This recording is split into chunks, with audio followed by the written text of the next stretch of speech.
अलग झारखंड राज्य का गठन इस सपने के साथ किया गया था कि यहाँ के दबे कुचले आदिवासियों और पिछड़ों का विकास होगा।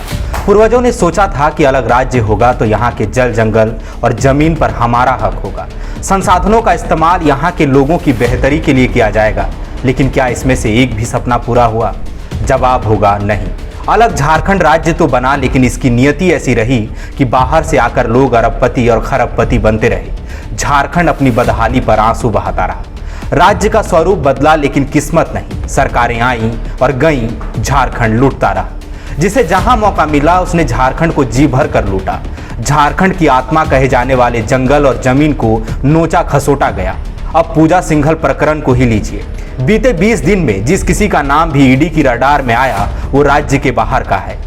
ये लोग कुछ ही दिनों में सत्ता के शिखर पर काबिज सफेदपोशों के करीबी हो गए और झारखंड को लूटखंड में तब्दील कर दिया।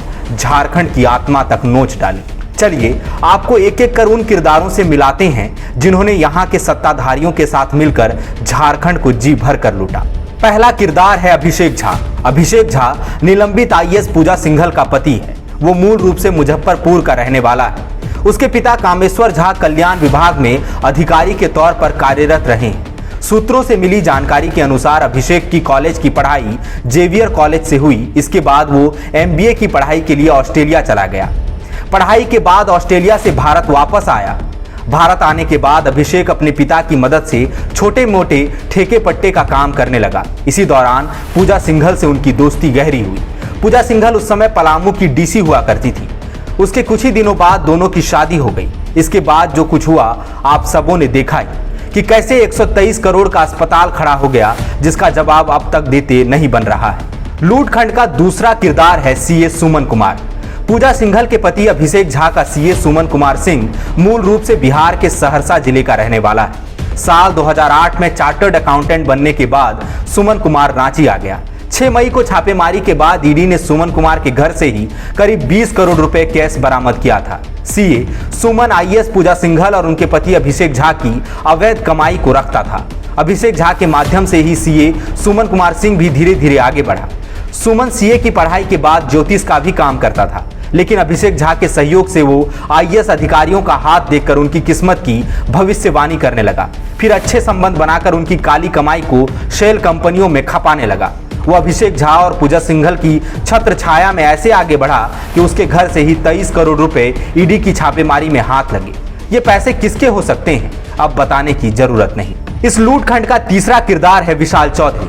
रांची में पिछले दिनों ईडी की टीम ने विशाल चौधरी के ठिकानों पर छापेमारी की थी। बताया गया कि उसके घर से पुलिस को कई डॉक्यूमेंट और फोन चैट बरामद हुए। विशाल चौधरी मूल रूप से बिहार का रहने वाला है। उसका पैतृक आवास बिहार के मुजफ्फर के ब्रह्मपुरा इलाके के राहुल नगर में है, जहां उनके पिता त्रिवेणी चौधरी और मां सहित अन्य परिजन रहते हैं। विशाल कुछ साल पहले ही मुजफ्फरपुर से रांची आया। कभी छोटी मोटी कंपनी चलाने वाला विशाल चौधरी अभिषेक झा के माध्यम से आईएएस अधिकारियों के बीच अपनी पैठ जमाने लगा। पैसे खपाने और चिकनी चुपड़ी बातें करके लोगों को फंसाने वाले बड़े बड़े अधिकारियों को अपना राजदार बनाता गया। इसकी लिस्ट में केवल पूजा सिंघल ही नहीं, कई आईएएस और अन्य अधिकारी भी हैं। कुछ दिन पहले उसने ऐसी पैठ जमाई कि उसके अशोकनगर आवास पर तमाम बड़े रसूखदारों की महफिल जमने लगी। इसके बंगले पर हाई सोसाइटी पार्टीज होती थी। सबाबों का दौर चलता था। नामी गिरामी लोग पहुंचा करते थे, लेकिन सब कुछ अंधेरे में होता था। झारखंड को लूटखंड में तब्दील कर देने वाले चौथे किरदार का नाम है प्रेम प्रकाश। ईडी की टीम ने रांची के हरमू स्थित प्रेम प्रकाश के आवास पर छापेमारी की थी।